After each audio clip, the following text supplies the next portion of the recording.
Hello दोस्तों, Indira math मस्ती में आप सभी का स्वागत है। तो अपनी दोस्तों पिछले संडे को जो चर्चा चल रही थी वो समास के ऊपर थी। उसमें से हमने 4 समासों को कम्प्लीटली पढ़ लिया था। उसमें 2 समास रह गए थे, बहुब्रीहि समास और तत्पुरुष समास। तो आज हम बहुब्रीहि समास से स्टार्ट करेंगे और तत्पुरुष समास तक आज यानी कि दोस्तों हम समास को पूरा पढ़ने का प्रयास करेंगे। तो मैंने आपको उसमें कई प्रकार बताए थे कि पदों की प्रधानता के आधार पर समास पूछे तो हमें 4 लगाना है, मूल रूप में पूछे तो 5 और हिंदी में आपसे पूछा जाए तो 6 लगाना है। उसमें से पहला प्रकार मैंने आपको अव्ययीभाव समास बता दिया था कि जिसमें उसमें क्या होता है, अव्यय पदों का दोहरान होता है, या उसमें दोस्तों क्या होगा, प्रथम पद उपसर्ग होगा और बाद वाला संज्ञा पद होता है। और इसके बाद मैंने आपको दूसरा कर्मधारय समास बताया था, तो उसमें दूसरा पद प्रधान होता है। वो क्या बताया था, उसमें विशेषण और विशेष का दोस्तों योग रहता है, या उपमान और उपमेय का योग रहता है। उसी प्रकार से द्विगु समास भी बताया था मैंने उसमें आपको कि जिसमें प्रथम पद क्या हो, संख्यावाची हो और बाद वाला पद संज्ञा हो। और दोस्तों फिर मैंने लास्ट चर्चा करके गया था मैं द्वंद्व समास में, तो उस पर मैंने बताया था आपको इसमें विलोम या विलोम जैसे शब्द दिखते हैं, यानी कि उपपद प्रधान समास बोलते हैं। और आज जो हम दोस्तों चर्चा करेंगे वो 5वें समास में बहुब्रीहि समास के ऊपर चर्चा होगी। तो आप इस क्लास को ज़्यादा से ज़्यादा लोगों तक पहुंचाने का प्रयास कीजिए। तब तक मैं दोस्तों क्लास को आगे बढ़ाने का प्रयास करता हूं, आप भी क्लास को आगे बढ़ाइए। आज की क्लास भी दोस्तों थोड़ी सी लंबी हो सकती है, भले ही ये दोस्तों सुनने में आपको आ रहा है और देखने में कि 2 ही समास है, इसको बहुत ही जल्दी से हम कवर कर लेंगे, पर ऐसा नहीं है, क्योंकि ये भी समास अपने आप में बहुत ही महत्वपूर्ण भूमिका निभाते हैं। इन समासों को भी बहुत अच्छे से डिटेल से दोस्तों हमें पढ़ना पड़ेगा। फिर भी दोस्तों मैं आपको बताता हूँ कि ज़्यादातर उम्मीद रहती है कि जो मैं एग्जाम्पल दूंगा इन्हीं से आपसे क्वेश्चन पूछ लिए जाएंगे, लेकिन आपको प्रैक्टिस तो करनी पड़ेगी दोस्तों। ज़्यादा से ज़्यादा एग्जाम्पल आपको पढ़ेंगे, वहाँ से क्वेश्चन पूछे जा सकते हैं। मैं आपको दोस्तों एक दिशा दे सकता हूँ, चलना तो आपको ही है। तो अपनी चर्चा चलेगी अगले समास के ऊपर, जो भी दोस्तों प्रकार हो आप उसमें बना सकते हैं। तो हमारा कौन सा प्रकार था, बहुब्रीहि समास का। अगली कौन सी चर्चा चलेगी, बहुब्रीहि समास के ऊपर। दोस्तों रेड वाली डॉट नहीं है अपने पास, क्योंकि उसकी अंक ख़त्म हो चुकी है। तो बहुब्रीहि समास को जानेंगे, ये क्या होता है। उम्मीद है आपको दिख रहा होगा यहाँ पर। तो बहुब्रीहि समास की चर्चा करेंगे अपन, बहुत ही अच्छे से डिटेल से चर्चा करते हुए आगे पढ़ेंगे। तो इसमें क्या होता है, इसको क्या बोलते हैं, उभय पद अप्रधान समास। इसको मैंने क्या बताया था, यानी कि उभय पद अप्रधान। तो इसके लिए इसका क्या अर्थ होगा कि अन्य पद की प्रधानता होती है। किसकी, अन्य पद की क्या हो, प्रधानता हो। जब दोस्तों दोनों पद कैसे अप्रधान है, प्रधानता। या ये बोल सकता हूँ मैं दोस्तों, ये कैसा अर्थ देते हैं, सांकेतिक अर्थ देते हैं। कैसा अर्थ देंगे, सांकेतिक अर्थ देंगे, यानी कि पर्यायवाची शब्द आएंगे इसमें। या दोस्तों क्या बोल सकता हूँ मैं, इसमें योग ऋण शब्द आते हैं। जब मैंने आपको शब्द पढ़ाए थे शब्दों के प्रकार, तो उसमें मैंने आपको योग ऋण शब्द पढ़ाया था। तो उसमें बताया था योग ऋण शब्द किस में आते हैं, योग ऋण शब्द आते हैं, तो वो किसके अंतर्गत आते हैं, बहुब्रीहि समास के ऊपर। ऐसा मैं आपको सब बता चुका था।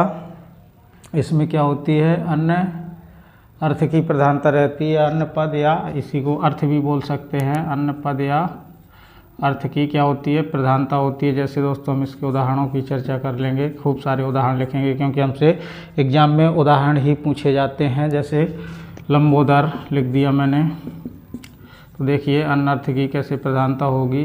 तो इसका अर्थ क्या निकलेगा, लंबा है उदर, जिसका अर्थात कौन हो जाएगा, वो श्री गणेश जी हो जाएंगे। तो गणेश जी के बारे में कहा गया है, अन्य पद की प्रधानता है।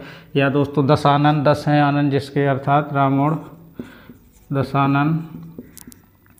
तो इसमें क्या हो जाएगा, 10 है आनंद, आनंद बोलें तो चेहरा। क्योंकि दोस्तों हमें इसका अर्थ नहीं लिखना होता है, बल्कि जो शब्द है उसी शब्द को लिखना होता है। 10 है आनंद जिसके, अर्थात वो कौन है, रावण के बारे में बात की जा रही है। और भी एग्जाम्पल देख लीजिए, जैसे बहुत सारे मैं एग्जाम्पल आपको लिखा दूं। जैसे अतनु हो गया, अनंग हो गया, जैसे अतनु अतनु का अर्थ क्या हुआ दोस्तों, यानी कि तन रहित है जो, क्या है इसका अर्थ, कौन है तन रहित, कामदेव जी हैं। तन रहित है जो, अर्थात किसके बारे में दोस्तों ये बात कही गई है, कामदेव जी के बारे में, या इसी को क्या बोल दें, अनंग बोल दें, यानी कि अंग रहित है जो, अंग रहित है जो। तो ये भी कौन है, तो ये भी अपने क्या हो जाएंगे, कामदेव जी हो जाएंगे।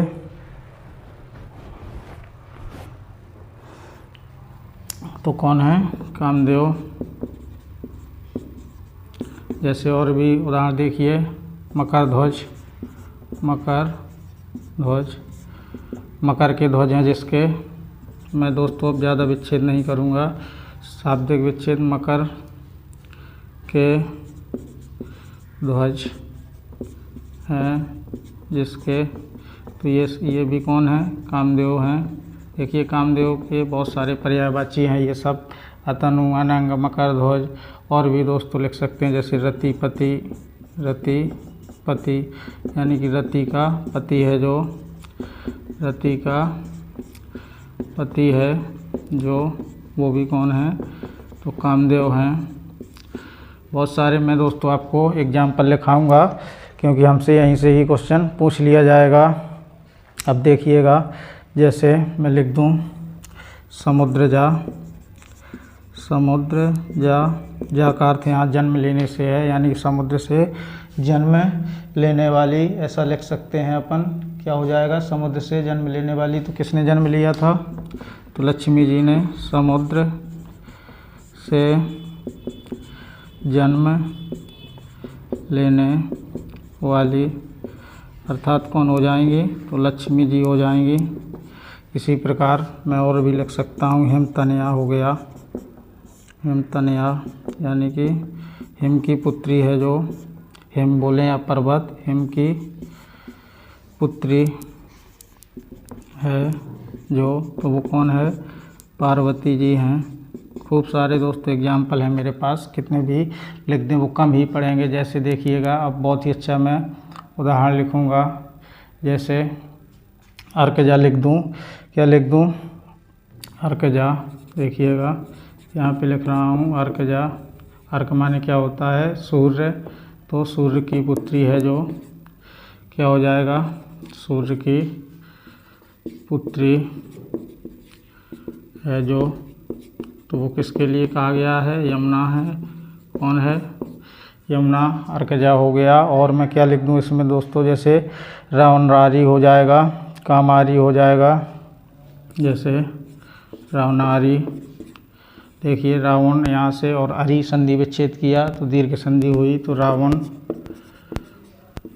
का दुश्मन है जो, क्या हो जाएगा, दुश्मन है जो, वो कौन है, प्रभु श्री राम जी, क्योंकि अरि का अर्थ क्या होता है, दुश्मन। इसी प्रकार से कामारी भी लिख सकते हैं, यानी कि कामदेव का दुश्मन है जो, कौन है वो, शिव जी हैं, कामदेव का दुश्मन है जो, अर्थात शिव के बारे में कहा गया है। और भी दोस्तों जैसे हमें उदाहरण लिखना हो, जैसे अनिकेत हो गया, चंद्रचूड़ हो गया, जैसे अनिकेत लिख दूं मैं, क्या लिख दूं, अनिकेत, उम्मीद है आपको यहाँ दिख जाएगा, यानी कि निकेत रहित है जो, अनिकेत।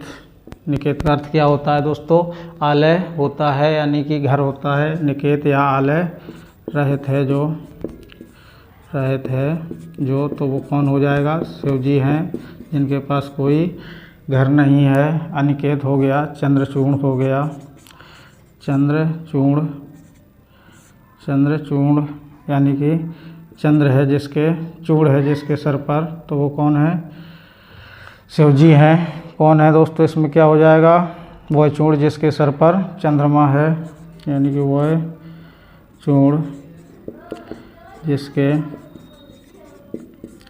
सर पर क्या है, चंद्रमा है, तो वो कौन है, अपने भोलेनाथ जी हैं। और भी मैं बहुत सारे दोस्तों आपको एग्जाम्पल लिखा दूंगा, जैसे शाखा मृग, देखिए ये बहुत अच्छा एग्जाम्पल है, इसमें स्टार मार्क कर रहा हूँ मैं। शाखा मृग यानी कि शाखाओं का मृग है जो, तो शाखाओं में कौन चलता है, तो बंदर चलता है। शाखाओं का मृग है जो, तो वो कौन है, बंदर के लिए कहा गया है। अब देखिएगा और भी अच्छा एग्जाम्पल जो कि दोस्तों हमसे एग्ज़ाम में बार बार पूछा जाता है और ऐसे एग्जाम्पल हम गलत कर देते हैं। जैसे लोकपाल, ऐसे एग्जाम्पल हमसे पूछे जाते हैं, यानी कि लोक का पालक है जो, वो कौन हो जाएंगे, मंत्री जी। क्या लिख दूं मैं, लोक का पालक है जो, तो वो कौन है, मंत्री हैं। इसके लिए क्या हो जाएगा, बहुब्रीहि समास हो जाएगा लोकपालक में। जैसे अब देखिएगा और भी अच्छे एग्जाम्पल लिख दूं मैं यहाँ पर, जैसे भूदान। अब मैं ज़्यादा दोस्तों विस्तार नहीं करूँगा। तो भूदान में कौन सा है समास, तो बहुब्रीहि समास, क्योंकि भूदान एक दोस्तों आंदोलन का नाम है, विशेष प्रकार का आंदोलन है जो भूदान किससे संबंधित है, विनोबा भावे से संबंधित है। तो भूदान में कौन सा समास हो जाएगा, तो बहुब्रीहि समास हो जाएगा। जैसे दूरदर्शन, जो दूर का दर्शन कराता हो, देखिएगा ये भी बहुत अच्छा उदाहरण है, दूरदर्शन। तो इसमें भी कौन सा समास है, तो इसमें भी बहुब्रीहि समास है, क्योंकि दूर का दर्शन कराता है जो, तो हम किसको बोलते हैं, टेलीविज़न को। और देखिए इसमें क्या आ जाएगा, सा या से उपसर्ग वाले शब्द आएंगे, तो वो किसके अंतर्गत आएंगे दोस्तों, बहुब्रीहि समास के अंतर्गत। तो क्या मैं यहीं पर लिख दूं उसको भी, स या सा उपसर्ग,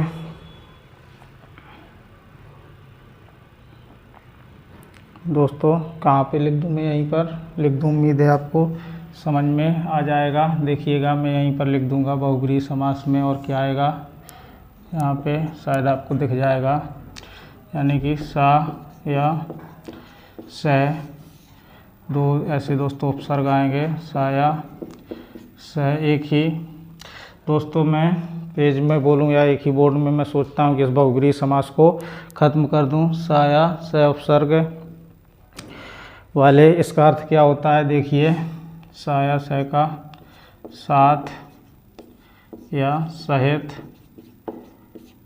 का अर्थ बताने वाले शब्द में क्या होता है, सा या से उपसर्ग आता है।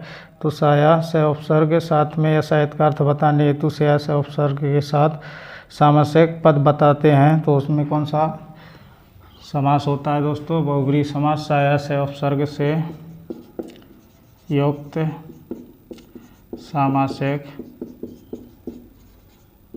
पद, या ये बोल दूँ साथ का अर्थ बताने वाले सामासिक पद किसके अंतर्गत आएंगे, बहुब्रीहि समास के अंतर्गत बहुब्रीहि समास होता है। जैसे देखिएगा इसके मैं उदाहरण लिख दूंगा, बहुत ही अच्छा उदाहरण लिखूंगा दोस्तों, आप दोस्तों भ्रमित नहीं होना। जैसे मैं लिख दूं सभ्राता, देखिए ऐसे हमसे एग्जाम्पल पूछे जाते हैं, ये सभ्राता लिखा है, यानी कि इसका अर्थ क्या होगा, भ्राता के साथ है जो, सा का अर्थ क्या होगा, साथ में, स या साथ में, से का अर्थ होता है भ्राता के साथ है जो।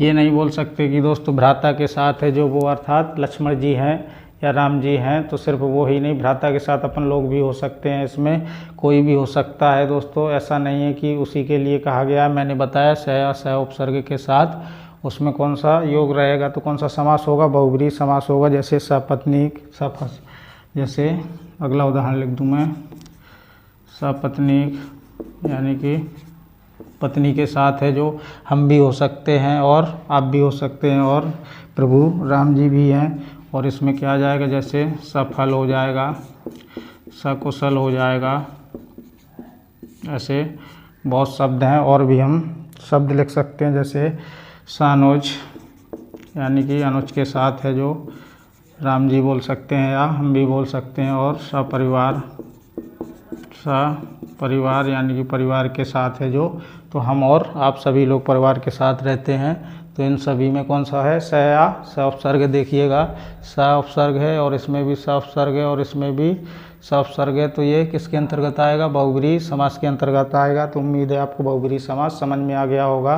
तो दोस्तों बहुब्रीहि समास का आपको एग्जाम्पल ज़्यादा से ज़्यादा पढ़ने पड़ेंगे। अब मैं जो अगले समास की चर्चा करूँगा वो अगला समास हमारा होगा तत्पुरुष समास के ऊपर चर्चा होगी, क्योंकि तत्पुरुष समास भी दोस्तों थोड़ा सा बड़ा है, तो इसको पढ़ेंगे।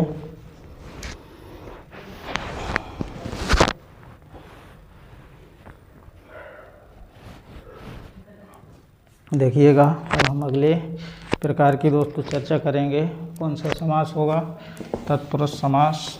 तो आप इन एग्जाम्पलों को ज़्यादा से ज़्यादा याद करने की कोशिश कीजिए और ज़्यादा से ज़्यादा प्रैक्टिस करिए दोस्तों, तभी हम परफेक्ट हो पाएंगे किसी भी सब्जेक्ट में। नहीं तो दोस्तों हम सोचें कि इतने ही एग्जाम्पल पढ़ के हम तो बहुत बड़े ज्ञानी हो गए, तो ऐसा बिल्कुल गलत सोच रहे हैं आप यदि सोच रहे हैं तो, क्योंकि आपको बहुत ज़्यादा दोस्तों पढ़ना पड़ता है, तभी हमें सफलता मिल पाती है। क्योंकि इसका तो दोस्तों कोई छोर नहीं होता है, ये तो ज्ञान का सागर है, जितना पढ़ेंगे उतना ही कम ही पड़ता है। तो आप ज़्यादा से ज़्यादा लोगों तक पहुंचाने का प्रयास कीजिए, क्लास को ज़्यादा से ज़्यादा लोगों को पहुंचाइए, तब तक हम क्लास को दोस्तों आगे बढ़ाते रहेंगे और आप समझते भी जाइए और क्लास को भी शेयर कर देते जाइए। तो अगर अपना जो अगला समास होगा और लास्ट ही समास होगा तो तत्पुरुष समास कौन सा है अगली चर्चा किस पर हो रही है अपनी? तत्पुरुष समास पर। तो कौन सा समास है? तत्पुरुष समास। ये तत्पुरुष लिखा है दोस्तों, थोड़ा सा पेन शायद इसमें आपको कम दिख रहा होगा। तो कौन सा समास है? तत्पुरुष समास है। इसमें भी मैंने तत्पुरुष समास में आपको कितने भेद बताए थे तत्पुरुष समास के? तो 2 भेद बताए थे। कौन सा? एक बताया था समानाधिकरण तत्पुरुष, समानाधिकरण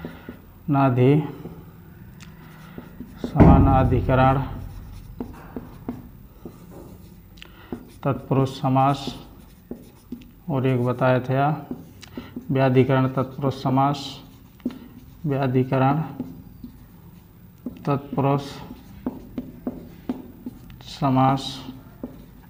ऐसे सब मैं आपको 2 प्रकार बता चुका था, और उसमें समानाधिकरण तत्पुरुष समास में भी मैंने बताया था कि इसके भी 2 प्रकार होते हैं। वो कौन कौन से होते हैं? तो पहला मैंने बताया था कर्मधारय, जो कि हम पढ़ चुके हैं। और एक कौन सा बताया था? तो द्विगु समास बताया था, इसके बारे में भी हमारी चर्चा हो चुकी है। अब व्याधिकरण में क्या पढ़ेंगे हम? इसमें से कितने होते हैं, इसके भेद मैंने कितने बताए थे? तो 6। तो इन 6 की चर्चा करेंगे। और दोस्तों इसका अन्य नाम भी समझ लीजिए, जैसे हमसे तत्पुरुष का अन्य नाम पूछ लिया जाता है तो कारक तत्पुरुष समास हो जाए, क्योंकि कारकों के आधार पर है। तो इसका अन्य नाम क्या हो जाएगा? देखिएगा, अन्य नाम कारक तत्पुरुष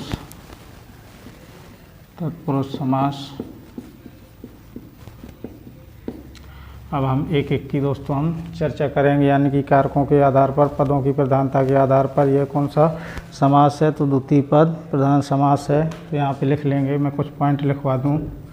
पदों की प्रधानता के आधार पर, यहाँ से दोस्तों हमसे एग्जाम में क्वेश्चन भी पूछा जा सकता है कि पदों की प्रधानता के आधार पर यह कौन सा समास है? पदों की प्रधानता के आधार पर यह द्वितीय, यह कौन सा है? द्वितीय पद प्रधान समास है। कौन सा है? द्वितीय पद प्रधान समास है। और दोस्तों इसके लिए हम अगला पॉइंट भी लिख दूं मैं, यानी कि दोनों पदों के मध्य कारक विभक्ति का क्या रहता है? इसमें लोप रहता है। दोनों पदों के मध्य क्या रहेगा? दोनों पदों के मध्य कारक विभक्ति का क्या रहता है? लोप रहता है, क्योंकि इसमें कारक चिन्ह है, तो विभक्तियों का दोस्तों क्या रहेगा? लोप रहेगा। और अगला पॉइंट लिख दूं, जिस समस्त पद में क्या हो? उत्तर पद प्रधान हो।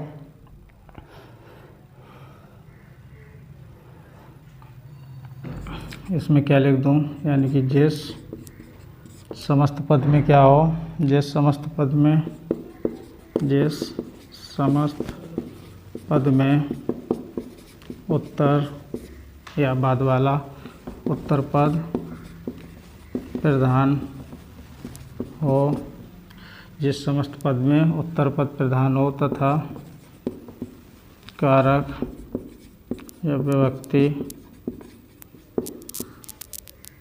का लोप हो, वहाँ कौन सा समास होता है, तो वहाँ पर तत्पुरुष समास होता है। तत्पुरुष समास होता है। उम्मीद है आपको यहाँ तक समझ में आ गया होगा। तो कारक विभक्ति के आधार पर इसके कितने भेद हो जाते हैं, 6 भेद हो जाते हैं। तो यहाँ पे ये भी पॉइंट लिख देंगे, कारक विभक्ति के आधार, कारक विभक्ति के आधार पर कितने भेद, तो 6 भेद। कितने, 6 भेद। वो कौन कौन से भेद, तो वो भी लिख लेंगे। यानी कि समास विग्रह करते समय हम क्या करेंगे, कर्ता व संबोधन को छोड़ देंगे और शेष सभी कारकों की विभक्तियाँ प्रयुक्त कर देंगे। तो इसमें मैं क्या लिख दूँ, इसके लिए भी पॉइंट लिख लें। ये भी पॉइंट थोड़ा सा दोस्तों इम्पोर्टेंट है। यानी कि क्या लिख दूँ मैं इसके लिए, समास विग्रह करते समय, समास विग्रह करते समय कर्ता और कौन सी दोस्तों विभक्ति को छोड़ना है, कर्ता व संबोधन, कर्ता व संबोधन, कर्ता व संबोधन को छोड़ करके, कर्ता व संबोधन को छोड़कर शेष सभी जो कारक हैं 6 बचे, सभी कारकों की विभक्तियाँ, शेष सभी कारकों की विभक्तियाँ क्या होंगी, इसमें प्रयुक्त की जाती हैं, प्रयुक्त की जाती हैं। अब वो कौन कौन सी हो जाएंगी दोस्तों, जैसे इसमें देख लीजिए, मैं यहीं पर लिख दूं। जैसे पहला क्या हो जाएगा, कौन सी विभक्ति, कर्म, क्योंकि हमें कर्ता को छोड़ना है। कर्म के बाद क्या आएगा, करण कारक तत्पुरुष समास बोल देंगे, कर्म तत्पुरुष समास, करण तत्पुरुष समास। तीसरा हो जाएगा संप्रदान तत्पुरुष समास, संप्रदान तत्पुरुष समास। और चौथा क्या हो जाएगा, तो अपादान तत्पुरुष समास। और पांचवा क्या हो जाएगा दोस्तों, इसमें पांचवा किसको लिख देंगे, संबंध को। पांचवा क्या हो जाएगा, संबंध तत्पुरुष समास। और छठा क्या हो जाएगा, संबोधन। वो संबोधन को तो दोस्तों हमें क्या कर देना है, छोड़ देना है। तो कौन सा आ जाएगा, अधिकरण तत्पुरुष समास। कौन सा हो जाएगा, अधिकरण तत्पुरुष समास। तो हम कर्म तत्पुरुष समास, कर्म तत्पुरुष समास और संप्रदान तत्पुरुष समास, अपादान तत्पुरुष, संबंध तत्पुरुष, अधिकरण तत्पुरुष समास के बारे में अब दोस्तों हमारी चर्चा चलेगी कुछ समय तक के लिए। जैसे कर्म कारक तत्पुरुष समास को दोस्तों पढ़ेंगे अब, फिर कर्ण कारक तत्पुरुष समास को पढ़ेंगे। देख लीजिए इनको भी दोस्तों, हम पढ़ रहे हैं तत्पुरुष समास और उसके भेद कारकों के आधार पर। तो कितने बताए मैंने, 6 बताए हैं। अब उनकी चर्चा धीरे धीरे दोस्तों हमारी चलती रहेगी। अब मैं बताऊंगा आपसे एग्जाम में कैसे क्वेश्चन पूछे जाते हैं और इनको आपको जवाब कैसा देना है। दोस्तों यदि आपसे डिटेल में अंदर से पूछे तो आपको यहीं से कर्म कारक, कर्ण कारक इस प्रकार से देना पड़ेगा जवाब।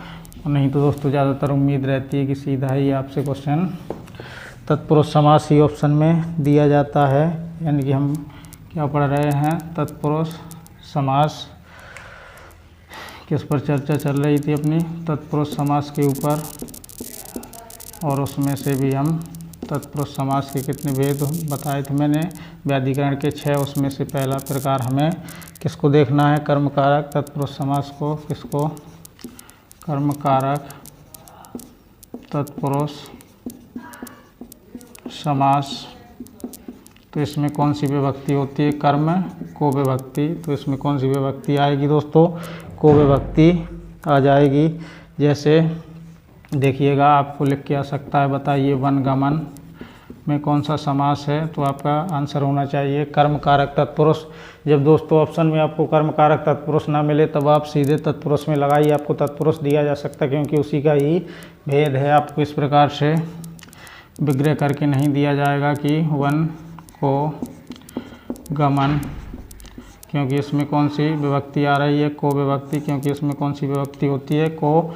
तो वन को गमन, तो ये कौन सा समास हो जाएगा? कर्म कारक तत्पुरुष। बल्कि आप ऐसा नहीं कर सकते कि वन को गया हुआ। तो दोस्तों अपन को अर्थ नहीं निकालना है, मूल शब्द को ही लिखना है। मैंने यही आपको बताया है। जैसे नेत्र सुखद, बहुत ही अच्छा उदाहरण है। नेत्र सुखद यानी कि नेत्र को क्या हो जाएगा? सुखद। नेत्र को सुखद, तो इसमें भी कौन सा? कर्म कारक तत्पुरुष समास। और भी दोस्तों जैसे गृहकट, देखिएगा गृहकट, तो इसका समास विग्रह करेंगे तो क्या हो जाएगा? गृह को काटने वाला। सब में दोस्तों देखिए को आ रहा है। और जैसे लिख दूँ मैं जेब कतरा, जेब कतरा। जितने भी दोस्तों आपके मन में एग्जाम्पल चल रहे हों वो भी आप जोड़ सकते हैं। यानी कि जेब को काटने वाला, उसको क्या बोलते हैं? जेब कतरा बोलते हैं। तो इसमें भी को विभक्ति आ रही है। और को विभक्ति किसकी होती है दोस्तों? तो कर्म कारक की होती है। तो आपको समझ में आ गया होगा कि इसमें कर्म कारक तत्पुरुष समास में किस विभक्ति का योग रहेगा? को विभक्ति का। तो दोस्तों और अगला अब जो प्रकार पढ़ेंगे हम वो क्या हो जाएगा? करण कारक तत्पुरुष।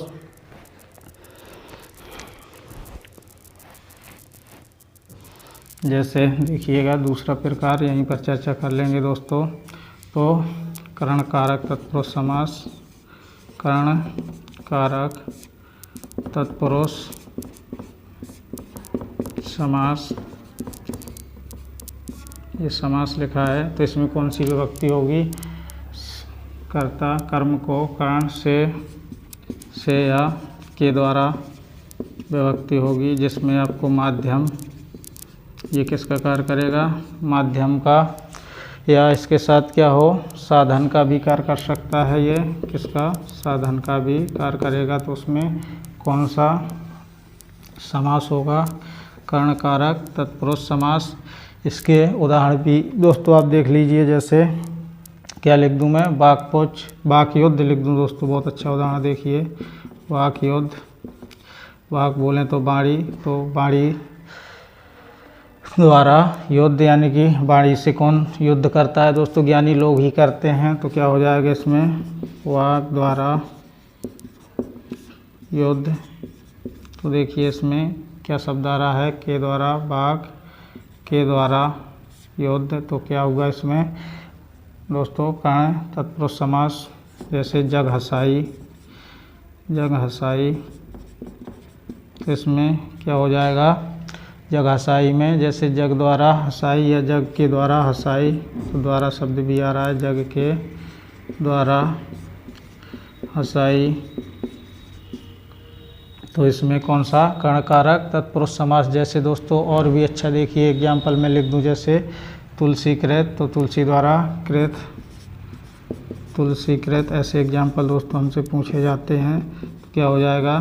तुलसी द्वारा कृत, या तुलसी द्वारा रचित नहीं बोल सकते क्योंकि हमें दोस्तों क्या करना है? उसके मूल शब्द को ही लिखना है। जैसे देखिएगा और भी अच्छा एग्जाम्पल, ये एग्जाम्पल दोस्तों हमसे कई बार पूछा जाता है और पूछा भी गया है। जैसे रेल यात्रा, तो क्या हो जाएगा? रेल यात्रा।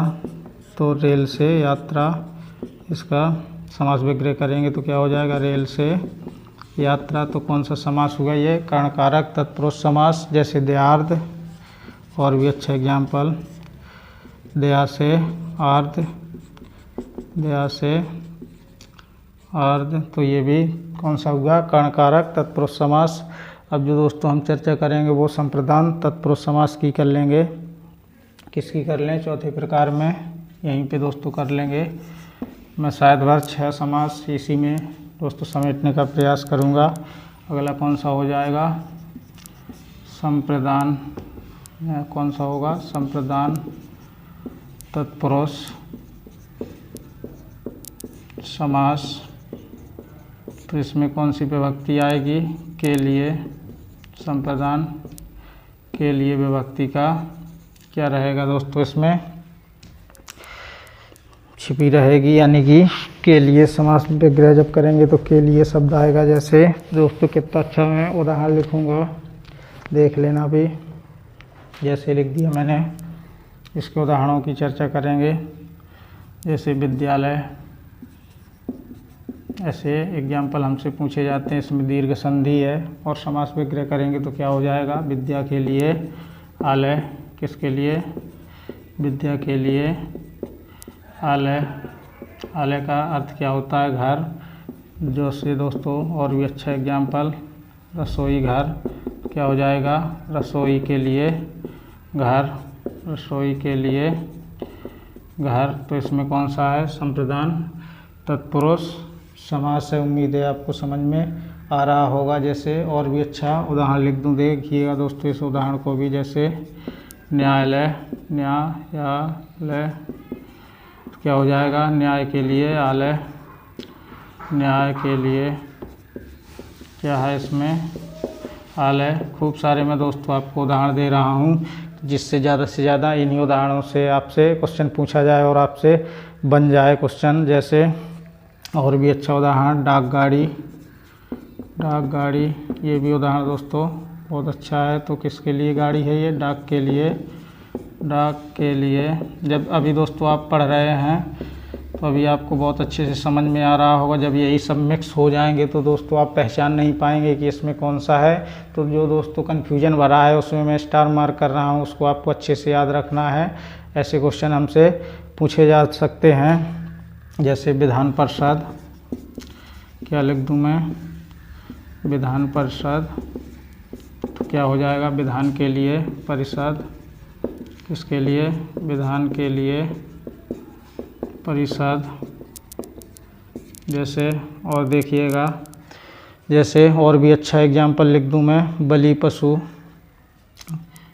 ये दोस्तों हमसे एग्जाम्पल कई बार पूछा गया है बलि पशु का, यानी कि ये इसको स्टार कर लेंगे तो क्या हो जाएगा इसका, बलि के लिए।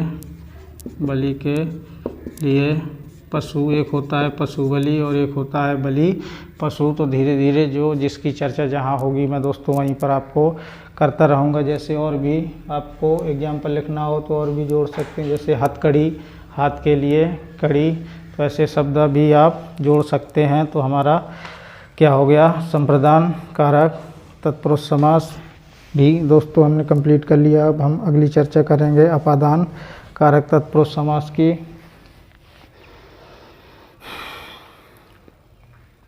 जैसे अब किसकी चर्चा होगी अपनी दोस्तों, पांचवें प्रकार में। तो कहाँ पे दोस्तों, यहीं पर चर्चा कर लूँ मैं पांचवा प्रकार की। पांचवा प्रकार कौन सा होगा, अपादान कारक तत्पुरुष समास। तो इसमें कौन सी विभक्ति आएगी, इसमें दोस्तों आपको कौन सी विभक्ति दी जाएगी, से अलग होने के अर्थ में होती है। से विभक्ति आएगी, वो भी किसके अर्थ में, अलग, अलग या तुलना के बीच में। तो कौन सी, तो वहाँ पर कौन सा समास होगा, अपादान तत्पुरुष समास। इसके उदाहरण देख लीजिए। जैसे देश निकाला, क्या हो जाएगा, देश निकाला। यदि हम इसका समास विग्रह करेंगे तो क्या हो जाएगा, देश से निकाला। ये दोस्तों अलग हो रहा है ना, देश से अलग हो रहा है, तो अलग होने के अर्थ में कौन सा है, अपादान तत्पुरुष है। दोस्तों आपके कन्फ्यूजन चल रहा होगा कि सर से विभक्ति यहाँ पर भी और से विभक्ति यहाँ पर भी, लेकिन ये किसके द्वारा है, माध्यम या साधन के रूप में कार्य कर रहा है। यहाँ अलग होने के, विलग होने के अर्थ में है दोस्तों। तो वहाँ पर कौन सा लगाना है, अपादान तत्पुरुष समास लगाना है, ना कि करना तत्पुरुष समास। तो ऐसी दोस्तों आपको कन्फ्यूजन बिल्कुल भी पैदा नहीं करनी है। जैसे धर्म विमुख, तो धर्म से क्या हो गया है, ये विमुख हो गया है। जैसे और भी एग्जाम्पल लिख दूँ मैं, धर्म विमुख। तो क्या होगा, ये धर्म से विमुख। अब मैं दोस्तों ज़्यादा आपको समास विग्रह नहीं करूँगा, आप अपने आप से कर लेना। मैं सीधे एग्जाम्पल ही लिखूँगा, नहीं तो क्लास दोस्तों बहुत ज़्यादा लंबी हो जाती है और फिर आप क्लास को दोस्तों अच्छी तरीके से देखते नहीं हैं। धर्म विमुख हो गया, जैसे पथभ्रष्ट हो गया, कौन सा, जैसे पथभ्रष्ट। और दोस्तों क्या लिख दूँ मैं एग्जाम्पल, और भी लिख सकता हूँ मैं, जैसे ऋण मुक्त हो गया, कौन सा, ऋण मुक्त, यानी कि ऋण से उसने क्या पा ली है, मुक्ति पा ली है। तो ऋण मुक्त में भी कौन सा, अपादान कारक तत्पुरुष समास। और देखिएगा दोस्तों भय के अर्थ में कौन सी विभक्ति होती है, तो पंचमी विभक्ति होती है। तो भय के अर्थ में भी कौन सा समास हो जाएगा, इसमें कौन सा समास होगा दोस्तों, अपादान तत्पुरुष समास। तो मैं एक हेडिंग बना दूं, यानी कि इसमें भय के अर्थ में भी कौन सा समास होगा, तो अपादान तत्पुरुष समास को ही पढ़ रहे हैं। जैसे दोस्तों अश्वभीत, अश्व से भीत, यानी कि अश्व से क्या हुआ, ये डरा हुआ, तो क्या हो जाएगा, अश्वभीत। उदाहरण लिख दूं मैं दोस्तों, और भी लिख दूं, जैसे गजभीत हो गया, श्वानभीत हो गया। जैसे दोस्तों गजभीत यानी कि गज से डरा हुआ या गज से भीत, और श्वानभीत कुत्ते से भीत, श्वानभीत। ऐसे दोस्तों हमसे एग्जाम्पल पूछे जा सकते हैं। और दोस्तों देखिए ये भय के अर्थ में भी अपादान होता है। जब दोस्तों मैंने आपको कारक पढ़ाए थे तो उसमें आपको मैंने सब बता दिया था कि भय के अर्थ में कौन सी विभक्ति होती है, पंचमी, और घृणा के अर्थ में कौन सी विभक्ति होती है, तो वहाँ भी पंचमी विभक्ति ही होती है दोस्तों। अब हम जो चर्चा करेंगे वो घृणा के भाव में देखेंगे। किसके भाव में, घृणा के भाव में। तो इसमें भी कौन सा समास लगाना है अपन को, अपादान तत्पुरुष समास ही लगाना है। जैसे घृणा का भाव हो जाएगा असत्य घृणा या पाप घृणा, ऐसे शब्द आ सकते हैं। असत्य घृणा यानी कि असत्य से क्या कर रहा है ये, घृणा, या पाप घृणा, पाप से घृणा। तो इसमें भी क्या समास हो जाएगा दोस्तों, अपादान तत्पुरुष समास।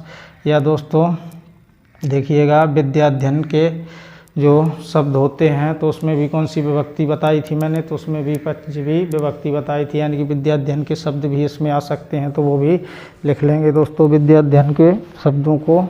तो मैं इसके लिए भी हेडिंग बना लूँ, यानी कि क्या लिख दूँ मैं, विद्याध्ययन के शब्द, विद्याध्ययन के शब्द वो किस में आएंगे, तो वो भी पंचमी विभक्ति यानी कि अपादान तत्पुरुष समास में। जैसे दोस्तों देखिएगा गुरुवाधीत, कितना अच्छा उदाहरण लिख रहा हूँ मैं, गुरुवाधीत यानी कि गुरु से क्या हुआ, अधीत किया हुआ। यहाँ पे मैं दोस्तों क्या लिख दूँ, गुरु से, मैं इसका समास विग्रह कर दूँ, एक का, गुरु से अधीत किया हुआ। और दोस्तों जैसे आचार्याधीत हो गया, ब्रह्माधीत हो गया, जैसे आचार्याधीत और दोस्तों ब्रह्माधीत। तो इनमें सभी में कौन सा होगा, अपादान तत्पुरुष समास। उम्मीद है आपको अपादान तत्पुरुष समास भी दोस्तों समझ में आ गया होगा। अब हम छठवें प्रकार की चर्चा करेंगे, यानी कि संबंध कारक तत्पुरुष समास की चर्चा करेंगे दोस्तों। संबंध कारक में कौन सी विभक्ति होती है, तो काके की, रारे री, नानी नी, इस प्रकार से विभक्तियाँ आती हैं। तो दोस्तों अगले प्रकार की चर्चा करेंगे। अब कौन सा प्रकार होगा अपना, छठा प्रकार और लास्ट प्रकार होगा। वैसे भी दोस्तों मैं यहीं एडजस्ट इसको कर सकता था, लेकिन कोई बात नहीं दोस्तों, आप इसको स्क्रीनशॉट करके भी लिख सकते हैं, आपको जैसा अच्छा लगे वैसा भी दोस्तों आप इन सभी को लिख सकते हैं। बस आपको लिखने का तरीका मालूम होना चाहिए कि हमें कैसे लिखना है, कब किसको कैसे एडजस्ट करना है। ये दोस्तों आपको सोचना पड़ेगा। मैं तो दोस्तों पढ़ा के निकल जाऊंगा 1-1.5 घंटे में, बाकी तो दोस्तों सब कुछ आपको ही समझना है, और जो समझ में ना आए उसको आप मुझसे पूछ सकते हैं। मैं पूरी दोस्तों समझाने की कोशिश करता हूं आप सभी को, और समझाने की पूरी फुल कोशिश रहेगी। अगला दोस्तों जो समास होगा, संबंध कारक तत्पुरुष, ये शायद छठा है, संबंध कारक तत्पुरुष समास। तो इसमें दोस्तों कौन सी विभक्ति आएगी, यानी कि का, के, रा, रे, ना, ने, नी, का, के, की, रा, रे, री, ना, ने, नी, ऐसी विभक्तियाँ आएंगी। तो वहाँ पर कौन सा समास हो जाएगा, तो संबंध कारक समास हो जाएगा। और दोस्तों इसमें मैंने बताया था कि इसमें जो ये का, के, की, रा, रे, रे, नी है, और तो ये किसका है, संबंध का बोध करा रहे हैं। और ये किस में प्रयुक्त होंगे, तो निजवाचक सर्वनाम में प्रयुक्त होती हैं। तो इसके लिए ये भी लिख दें। और ये दोस्तों जब हमने सर्वनाम वाला टॉपिक पढ़ा था तो उसमें भी मैंने बताया था, लेकिन अब मैं यहाँ ज़्यादा चर्चा नहीं करूँगा। निजवाचक सर्वनाम में प्रयुक्त होती हैं ये विभक्तियाँ, प्रयुक्त होती हैं। तो पहला तो हमने यही पॉइंट जाना। जैसे दोस्तों देखिएगा, कोई भी उदाहरण लिख दूँ मैं, जैसे राम का भाई संबंध को बता रहा है, तो इसमें का, या लिख दूँ राम की बहन, तो इसमें का, के, की, रा, रे, री, ना, ने, नी, इस प्रकार से शब्द आ रहे हैं। या राम के पिताजी, इस प्रकार से। और मैं दोस्तों आपको ये सब भी बता चुका था कि जो संज्ञा या क्या सर्वनाम होते हैं वही हमारे क्या होते हैं, कारक होते हैं। यानी कि संज्ञा और सर्वनाम किसके बराबर होते हैं, तो कारक के बराबर होते हैं। ये दोस्तों मैं आपको सब बता चुका हूँ। और जो विभक्तियाँ होंगी वो संज्ञा शब्दों से कैसी होंगी, स्वतंत्र होंगी। तो ये भी पॉइंट आप लिख सकते हैं। ये दोस्तों हमसे एग्जाम में पूछे जा सकते हैं। ऐसे पॉइंट दोस्तों आपको बुक्सों में पढ़ने को नहीं मिलते हैं। विभक्तियाँ क्या होती हैं, संज्ञा या सर्वनाम से कैसी होती हैं, संज्ञा या सर्वनाम से कैसी होती हैं, स्वतंत्र रूप में। जबकि दोस्तों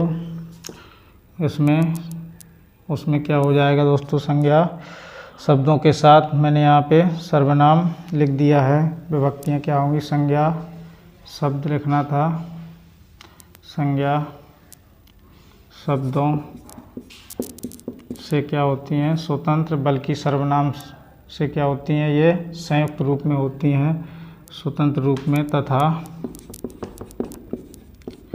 सर्वनाम में संयुक्त रूप में प्रयुक्त की जाती हैं, संयुक्त रूप में प्रयुक्त की जाती हैं। वैसे भी देख लीजिए दोस्तों, ये स्वतंत्र हैं। राम अलग है, भाई अलग है। इस प्रकार से राम अलग है और बहन अलग है। यदि हम उसकी बहन या उसका भाई बोलें तो ये किस रूप में है, ये क्या है, हमारे सर्वनाम। उसका, उसकी, ये सब क्या है, सर्वनाम है। तो ये किस में है, संयुक्त रूप में आए हुए हैं। अब दोस्तों इसमें जैसे मैं उदाहरण लिख दूं, देखिएगा, बहुत अच्छे अच्छे उदाहरण लिखूंगा। जैसे राज्यादेश, देखिएगा यहीं पर लिख देंगे उदाहरण, राज्यादेश। तो राज्य का, राज्यादेश में क्या हो जाएगा दोस्तों, राज्य का आदेश। इसका समास विग्रह करेंगे तो क्या हो जाएगा, राज्य का आदेश। या दोस्तों देखिए मंत्री परिषद, ये भी उदाहरण बहुत अच्छा है, मंत्री परिषद। तो मंत्रियों के लिए परिषद नहीं होगा, जो कि मंत्रियों के लिए परिषद कर देंगे तो हमारा क्वेश्चन कैसा हो जाएगा, गलत हो जाएगा और वो संप्रदान कारक में चला जाएगा। तो इसका समास विग्रह किस प्रकार से होगा, मंत्रियों की परिषद। क्या होगा इसका, मंत्रियों की परिषद। और दोस्तों अगला एग्जाम्पल क्या हो जाएगा, जैसे राजमाता। बहुत सारे उदाहरण हैं दोस्तों, आप कितने भी लिखें वो सभी कम पड़ेंगे। यानी कि राजा की माता। और भी एग्जाम्पल लिखना चाहें तो और भी लिख सकते हैं, जैसे जलधारा, जल की धारा। जैसे क्या हो जाएगा, जलधारा। तो क्या हो जाएगा इसका समास विग्रह, जल की धारा। अब मैं दोस्तों समास विग्रह नहीं करूँगा, सीधा लिख दूँगा। जैसे शांति दूत, तो शांति का दूत हो जाएगा। कन्यादान, कन्या का दान। इस प्रकार से देखिएगा, यहीं पर लिख दूँ मैं दोस्तों, यहाँ एडजस्ट कर दूँगा। जैसे शांति दूत, तो इसका समास विग्रह करेंगे तो क्या हो जाएगा, शांति का दूत हो जाएगा। जैसे बहुत ही अच्छा उदाहरण ये दोस्तों बहुत पूछा जाता है, कन्यादान। तो कन्या का दान, बल्कि कन्या के लिए दान नहीं, कन्या के लिए दान नहीं कर रहे हैं दोस्तों, हम कन्या का दान कर रहे हैं। तो कन्या का दान किस में आएगा, वो संबंध कारक तत्पुरुष में, कन्या का दान तो संबंध कारक तत्पुरुष समास। और दोस्तों अभी जो मैंने एग्जाम्पल लिखा था उसमें आपको लिखा था बलि पशु, अब मैं लिख रहा हूँ पशु बलि। तो देखिए ये एग्जाम्पल अलग है दोस्तों, इसको भी हमें बहुत ही अच्छी तरीके से याद रखना है, यानी कि पशु बलि। जब दोस्तों आपसे पशु बलि का एग्जाम्पल पूछा जाए तो क्या हो जाएगा, संबंध कारक तत्पुरुष समास। और जबकि बलि पशु पूछा जाए तो संप्रदान कारक तत्पुरुष में चला जाएगा पशु बलि, यानी कि बलि के लिए बलि, पशु बलि, पशु की बलि, इसका समास विग्रह करेंगे तो क्या हो जाएगा, पशु की बलि। तो इनमें कौन सा समास हुआ, संबंध कारक तत्पुरुष समास हो गया। तो उम्मीद है दोस्तों आपको समझ में आ गया होगा। तो ये क्या दोस्तों छठा प्रकार था कि पांचवा प्रकार था, तो दोस्तों शायद पांचवा प्रकार था। अगला प्रकार पढ़ेंगे अब दोस्तों हम, लास्ट प्रकार छठा क्या हो जाएगा हमारा छठा प्रकार। तो दोस्तों अधिकरण कारक तत्पुरुष समास में पर ऊपर के योग में होता है, यानी कि अधिकरण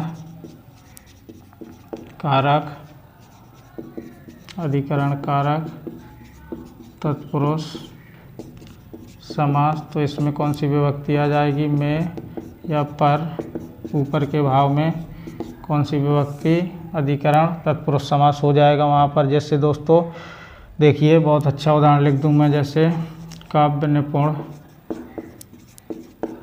तो काव्यों में क्या है, ये निपुण है, यानी कि काव्य में निपुण होगा जो, उसी को बोलेंगे काव्य निपुण। तो काव्य में क्या हो जाएगा, निपुण। तो क्या हो जाएगा ये अधिकरण कारक तत्पुरुष समास। जैसे कवि पुंगव लिख दूँ दोस्तों, तो कवियों में पुंगव क्या हो जाएगा, जैसे कवि पुंगव लिख दिया मैंने, देखिए बहुत अच्छा उदाहरण, कवि पुंगव। तो कवियों में पुंगव दोस्तों मूल शब्द को ही लिखना है, पुंगव को श्रेष्ठ बोला जाता है वैसे। तो कवियों में श्रेष्ठ ऐसा समास विग्रह हमें नहीं करना है, बल्कि हमें कवियों में पुंगव मूल शब्द से ही समास विग्रह करना है। जैसे मुनि श्रेष्ठ हुआ, तो मुनियों में श्रेष्ठ। अब मैं सीधा दोस्तों उदाहरण ही लिखूंगा, समस्त पद लिखूंगा दोस्तों, मुनि श्रेष्ठ हो गया। और भी दोस्तों जैसे क्या हो जाएगा, धर्मरथ हो जाएगा। जैसे धर्मरथ यानी कि धर्म में लगा हुआ या धर्म में रथ, धर्मरथ हुआ। कार्यरत हुआ, कार्यरत हो गया। इस प्रकार के एग्जाम्पल हमसे बहुत सारे पूछे जाते हैं, जैसे कार्यकुशल। और भी एग्जाम्पल जैसे दोस्तों कार्यकुशल, और भी लिखना चाहें तो और भी लिख सकते हैं हम। जैसे दोस्तों देखिए जलमग्न हो गया। ऐसे बहुत सारे एग्जाम्पल हैं जो आप जोड़ सकते हैं। तो इसमें कौन सा समास हुआ, अधिकरण कारक तत्पुरुष समास हो गया। तो दोस्तों हमसे ज़्यादातर क्वेश्चन यहीं से पूछे जाते हैं, यहाँ से दोस्तों क्वेश्चन बाहर नहीं आएगा। अब मान लो दोस्तों आप कोई अन्य प्रकार भी पढ़ना चाहे तो मैं उनके लिए तत्पुरुष समास के कुछ अन्य भेद भी होते हैं 4, तो मैं उन भेदों की भी दोस्तों आपके सामने चर्चा कर दूं कि ये भेद क्या होते हैं और क्या नहीं होते हैं। तो दोस्तों शायद किसी ने दोस्तों जो मैं अब ये अन्य भेद पढ़ाऊंगा तत्पुरुष समास के, उन्होंने पहली बार इन भेदों के नाम सुने होंगे। तो मैं दोस्तों उन सभी की दोस्तों चर्चा करूंगा। वहाँ से भी क्वेश्चन हमारे एग्जाम में पूछा जाता है और कैसे नहीं पूछा जाएगा और कैसे पूछा जाएगा, इस सभी क्वेश्चनों की दोस्तों मैं चर्चा आपके सामने कर दूंगा। बस आप तो दोस्तों क्लास को धैर्यपूर्वक देखते रहिए और ज़्यादा से ज़्यादा लोगों को जोड़ने का प्रयास कीजिए। दोस्तों मैं यहाँ पर अपना काम दोस्तों जारी रखता हूँ, आप अपना काम को जारी रखिए, ज़्यादा से ज़्यादा लोगों को जोड़िए, जिससे हम और आप सभी लोग दोस्तों मिल कर के पढ़ सकें, तो पढ़ने में और भी आनंद आता है। जैसे तत्पुरुष समास के अन्य भेद देखिएगा, तत्पुरुष समास के जो अन्य भेद होंगे उनके बारे में चर्चा करेंगे अपन। तो कितने अन्य भेद होते हैं? 4। वो कौन कौन से दोस्तों? जैसे मैं लिख दूं कोई अलोप तत्पुरुष समास। कौन सा? अलोप तत्पुरुष समास। किसी ने दोस्तों ऐसे नाम तो पहली बार सुने होंगे, लेकिन ये हमसे एग्जाम में पूछे भी जाते हैं। और दूसरा क्या हो जाएगा? उपपद तत्पुरुष समास। क्या हो जाएगा? उपपद तत्पुरुष समास हो जाएगा। तीसरा प्रकार की हम चर्चा करेंगे तो नए तत्पुरुष समास हो जाएगा।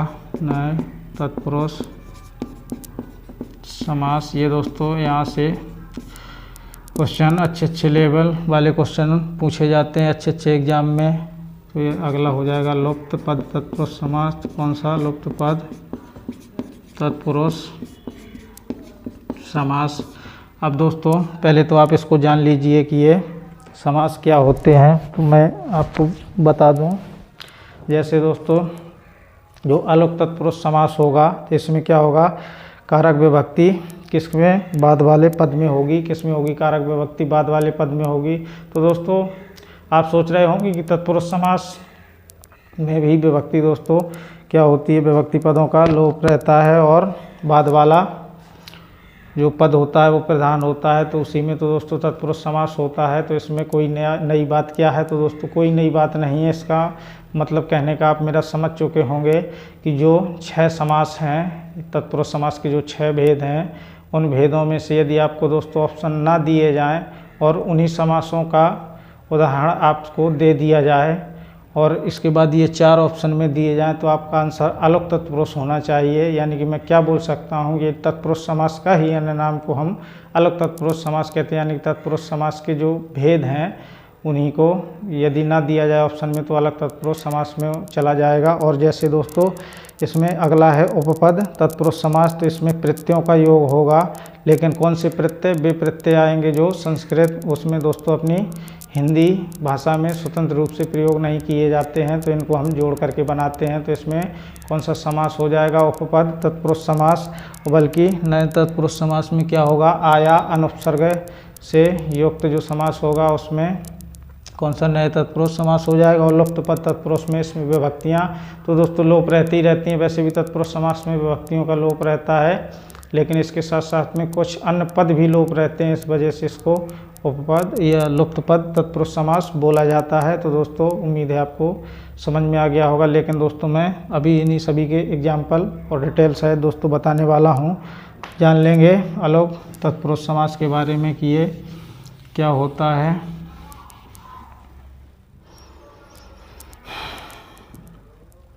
अलोप तत्पुरुष समास में मैंने आपको क्या बताया अभी कि जहाँ क्या हो? जहाँ कारक विभक्ति क्या हो? बाद वाले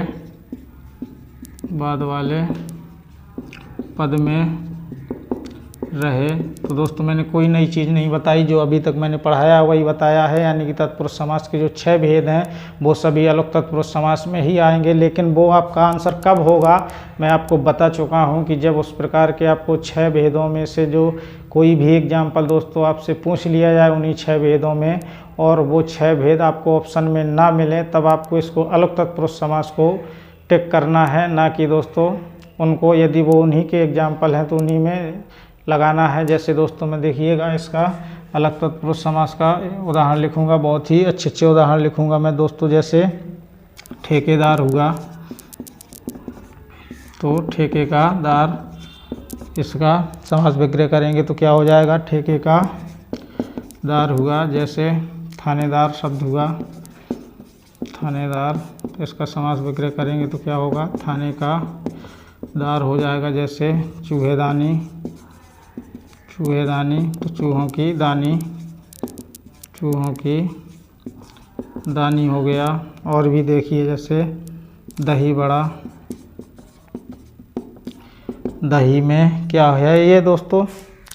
और भी जैसे लिखना हो इसमें दही बड़ा तो ये उसमें दूसरे में चला जाएगा। जैसे दही बड़ा यहाँ कहाँ से घुस गया दोस्तों? जैसे ऊट पटांग शब्द हुआ। ऐसे हमसे एग्जाम्पल पूछे जाते हैं।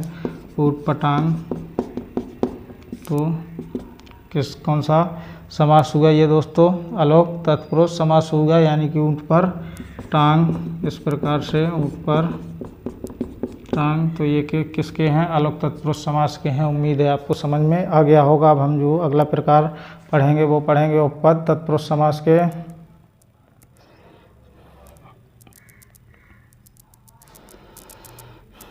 दूसरा प्रकार कौन सा? उपपद तत्पुरुष समास की चर्चा करेंगे। तो इसमें क्या होगा? वे प्रत्यय आएंगे जो भाषा में स्वतंत्र रूप से क्या नहीं होते, प्रयुक्त नहीं होते, यानी कि वे प्रत्यय। इनमें किसका योग होगा? दोस्तों अभी तक हमारी चर्चा प्रत्ययों पर नहीं हुई है और अभी तक प्रत्यय जैसा शब्द नहीं आया है, बल्कि इसमें प्रत्यय आ रहा है। जिसमें प्रत्यय आ जाए तो वो किस में जाएगा? उपपद तत्पुरुष समास में जाएगा। वे प्रत्यय जो भाषा में स्वतंत्र रूप से प्रयुक्त नहीं होते हैं। इसमें क्या होगा? जो स्वतंत्र रूप से प्रयुक्त नहीं होते, बल्कि उनको क्या हो जाता है? उन्हें जोड़कर बनाए गए समस्त पद क्या होगा? उन्हें जोड़कर बनाए गए समस्त पद किस में जाएगा? उपपद तत्पुरुष समास में किस में चला जाएगा? उसको उपपद तत्पुरुष समास बोल देंगे। जैसे दोस्तों देखिएगा, मैं कितने अच्छे अच्छे उदाहरण लिखूंगा आपके सामने। जैसे सर्वज्ञ शब्द हुआ, सर्व ज्ञा का अर्थ होता है जानने वाला। तो इसमें ज्ञा क्या है? प्रत्यय है, यानी कि सर्व या सब जानने वाला, तो सर्वज्ञ हो गया। जैसे मर्मज्ञ हो गया, मर्म को जानने वाला। राजनीतिक हो गया, राजनीति को जानने वाला।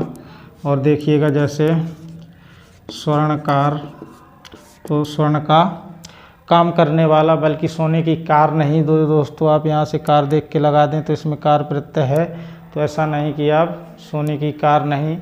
इसका दोस्तों समास विग्रह क्या हो जाएगा?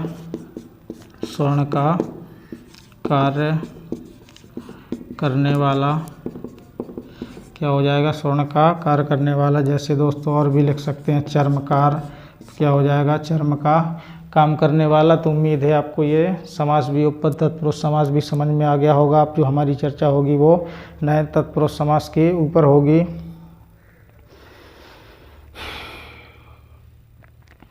तो नए तत्पुरुष समास कौन सा प्रकार है? तीसरा पढ़ेंगे नए तत्पुरुष। यहीं पर दोस्तों मैं एडजस्ट कर दूंगा, नए तत्पुरुष समास। तो इसमें क्या होगा? अपना आया अनुपसर्ग होगा। क्या होगा? आ या अन उपसर्गों का योग होगा। किसका? आया अनुपसर्ग। और इसका आया अन का अर्थ क्या होता है? ना का, यानी कि नहीं का अर्थ बताने हेतु इनका प्रयोग होता है। किसका? नहीं का अर्थ बताने हेतु प्रयुक्त किए जाते हैं। जैसे देखिए उदाहरण चर्चा कर लूँ मैं दोस्तों, इनके बहुत सारे उदाहरण हैं। जैसे असत्य, तो आ उपसर्ग आया है इसमें, तो असत्य का समास विग्रह करेंगे तो क्या हो जाएगा? यानी कि ना सत्य, क्योंकि नहीं का बोध करा रहा है, तो ना सत्य हो गया। और भी दोस्तों एग्जाम्पल लिखें। जैसे दोस्तों असत्य हो गया, और हम क्या लिख दें? जैसे अनचाहा, ना चाहा हुआ, अनचाहा, तो इसमें अनुपसर्ग है। और दोस्तों अनजान, ना जाना हुआ। ऐसे बहुत सारे आप एग्जाम्पल जोड़ सकते हैं। अनजान हो गया, और दोस्तों अनदेखा हो गया, अनपढ़ हो गया, अपवित्र हो गया। और भी लिख लें दोस्तों आप लिखना चाहें तो, यानी कि अनदेखा और अपवित्र, अनचाहा तो हो गया दोस्तों। और भी लिखना हो आप एग्जाम्पल तो और भी लिख सकते हैं। जैसे दोस्तों अकाल शब्द हो गया। क्या हो गया? अकाल। तो देखिए इसमें अनुपसर्ग आ रहा है, इसमें अनजान यानी कि ना जाना हुआ अनुपसर्ग, और इसमें भी अनुपसर्ग, और इसमें आउपसर्ग, और इसमें भी उपसर्ग, तो इन उपसर्गों का योग हो तो वहाँ पर नए तत्पुरुष समास हो जाएगा। उम्मीद है आपको ये समास भी समझ में आ गया होगा। अब जो हम पढ़ेंगे वो लुप्त पद तत्पुरुष समास के बारे में पढ़ेंगे। चौथा प्रकार होगा कौन सा? लुप्त पद तत्पुरुष समास के बारे में चर्चा होगी दोस्तों। इसमें जैसा कि अर्थ से ही पता चल रहा है कि लुप्त पद तत्पुरुष में क्या होगा? कारक विभक्ति का तो दोस्तों वैसे भी लोप रहता है, वो तत्पुरुष समास है तो उसमें कारक विभक्तियों का तो लोप रहता ही रहता है, लेकिन कारक विभक्तियों के साथ साथ भी कुछ अन्य पदों का भी लोप रहता है। तो वहाँ पर कौन सा समास हो जाएगा दोस्तों? लुप्त पद तत्पुरुष समास।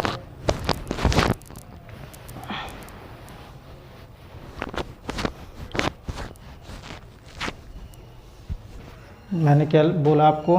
कारक विभक्ति के साथ साथ अन्य शब्दों का भी लोप हो तो वहाँ पर कौन सा? लुप्त पद तत्पुरुष समास। जैसे इसके उदाहरण की चर्चा कर लें दोस्तों हम। जैसे देखिएगा, मैं बहुत सारे एग्जाम्पल लिखूँगा, बहुत अच्छे एग्जाम्पल लिखूँगा। जैसे रेलगाड़ी, इसको समझना ज़रा। रेलगाड़ी, तो इसका यदि हम समास विग्रह करें तो क्या हो जाएगा? रेल पर चलने वाली गाड़ी। अब देखिए दोस्तों, एक बात को समझिएगा, मैं इसमें कुछ समझाने जा रहा हूँ। यदि हम इसका समास विग्रह करें कि रेलगाड़ी का रेल पर गाड़ी, सिर्फ इतने को ही देखें, रेल पर गाड़ी, तो ये तो पर क्या हुई? अपने विभक्ति हुई। ये पर क्या हुई? अपनी विभक्ति हो गई। ये जो पर है ये क्या हुआ? अपना विभक्ति। तो मैं यही आपको बता रहा था कि इसमें विभक्ति तो लोप है ही दोस्तों।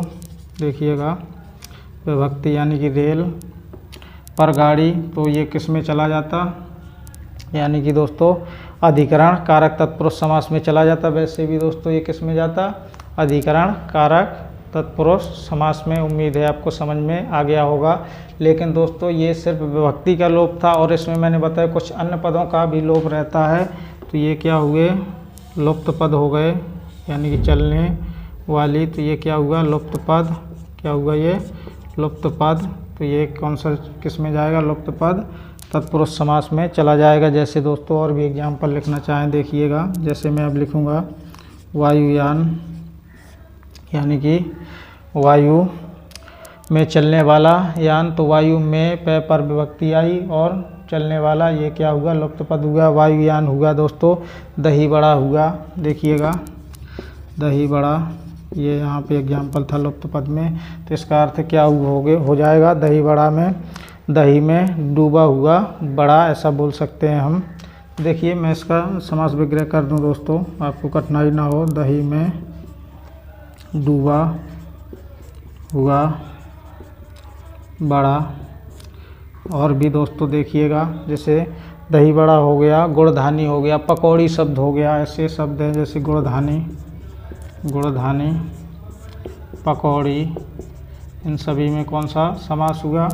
लुप्त पद तत्पुरुष समास। तो उम्मीद है आपको ये समास भी समझ में आ गया होगा। तो हमने बहुब्रीहि समास को भी दोस्तों देख लिया और तत्पुरुष समास को भी देख लिया। तो दोस्तों अभी तक जो हमने जितना पढ़ा है पिछली संडे को और आज जो हमने पढ़ा है, यानी कि समस्त जो दोस्तों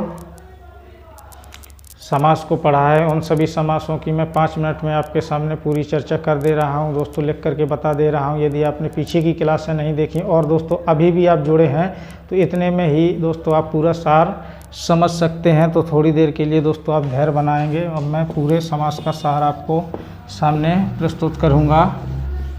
मैंने जो आपको समास के भेद बताए थे वो कितने बताए थे?